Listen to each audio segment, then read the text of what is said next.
coming to the myeloid growth factors, the first type of myeloid growth factors are granulocyte macrophage colony stimulating growth factors, that is GM-CSF. So here we are having some recombinant human GM-CSFs.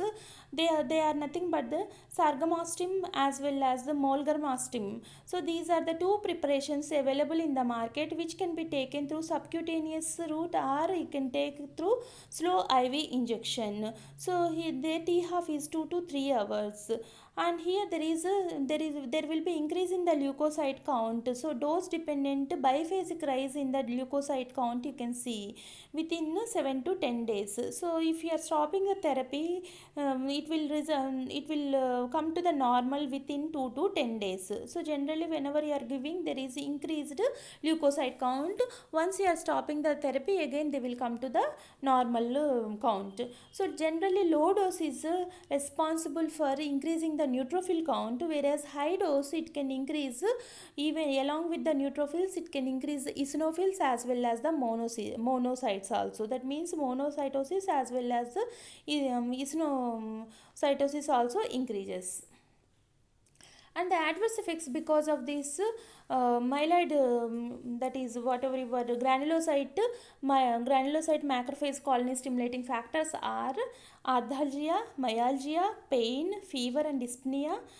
These are the very common adverse effects. Along with that, you can rarely see this capillary leak syndrome. Capillary leak syndrome can be seen only on prolonged administration of these factors, these myeloid growth factors. And in some cases, rarely you can see transient supraventricular arrhythmias in few patients, and few patients may suffer with the dyspnea, and there can be increase in the serum creatinine levels, bilirubin and hepatic enzymes. Therapeutic uses includes, as they are mainly responsible for increasing the leukocyte count. So whenever you are having the leukopenic conditions, in such conditions you can use this GM-CSFs. Neutropenia in transplant patients and in patients who are receiving intensive cancer chemotherapy. So intensive cancer chemotherapy also leads to the leukopenia. In such conditions you can use these formulations, and you can use them in the cyclic neutropenia, myelodysplasia, aplastic anemia as well as the AIDS associated neutropenia.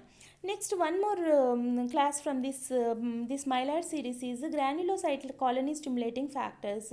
So we are having two analogs of these granulocyte colony stimulating factors. So this filgrastim as well as lenagrastim. So both are they are derived from bacterial expressions, and here we are having a pegylated forms of these two, that is pegfilgrastim as well as lipegligrastim. So these are longer acting components, longer acting formulations, and both all of these they can stimulate the colony forming units of granulocytes, so that they are especially responsible for increasing the neutrophil count, and they can be given through subcutaneous or intravenous route, and general recommended dose is 1 to 20 micrograms per kg per day.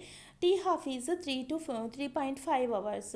Adverse effects includes mild to moderate bone pain, local skin reactions, rare cutaneous necrotizing vasculitis. They can also lead to mild to moderate splenomegaly, and they are contraindicated in sickle cell anemia. Therapeutic uses includes, so whenever there is severe neutropenic conditions or leukopenic conditions, you can use. So they can be used in the treatment of severe neutropenia after autologous hemopoietic stem cell transplantation, and the neutropenia after high dose of the cancer chemotherapy, and in severe congenital neutropenias. You can use them even in the myelodysplasia or bone marrow damage, and you can use them in the neutropenia, which can be seen in the patients of HIV who are on zidovudin therapy. and they can be even that is the third type is megakaryocyte growth factors. So they are responsible for stimulating the megakaryocyte colonies, so that they are responsible for megakaryocytic or platelet maturation, and they are finally responsible for the platelet formation or thrombopoiesis. So here we are having the thrombopoietin analog, which is known as eltrombopag, which acts on thrombopoietin receptors, and it is the only drug which can only growth factor which can be taken orally. And the side effects includes hemorrhage as well as the hepatotoxicity. Generally they can be used in idiopathic thrombocytic purpura, that is ITP, as well as the severe aplastic anemia cases.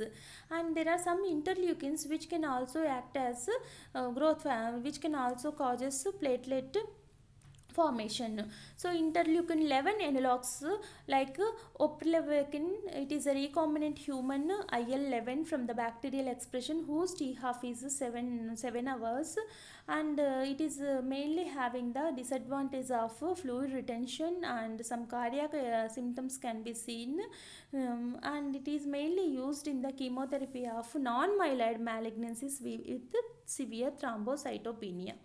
So this is about various growth factors, hemopietic growth factors.